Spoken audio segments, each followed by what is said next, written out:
बहरिया town Karachi में ऐसा क्या है जो इसे बाकी तमाम सोसाइटी से मुख्तलिफ बनाता है?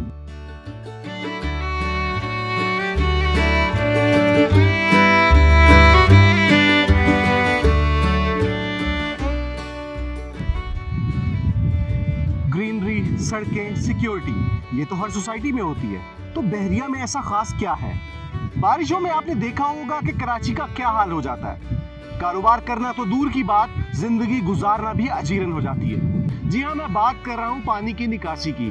अमूमन होता यह है कि हाउसिंग सोसाइटीज हर चीज पर पैसा खर्च करती हैं, मां सिवाय ड्रेन सिस्टम के, जबकि बहरिया टाउन कराची में ड्रेन सिस्टम के मामले में कोई कंप्रोमाइज नहीं किया जाता।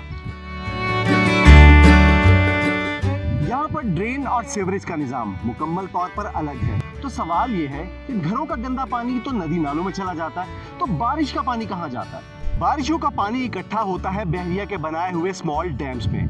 फिर यहाँ से इस पानी को ले जाया जाता है टैंकर की मदद से फिल्ट्रेशन प्लांट तक। तो क्या ये पानी हमारे घरों में सप्लाई किया जाता है?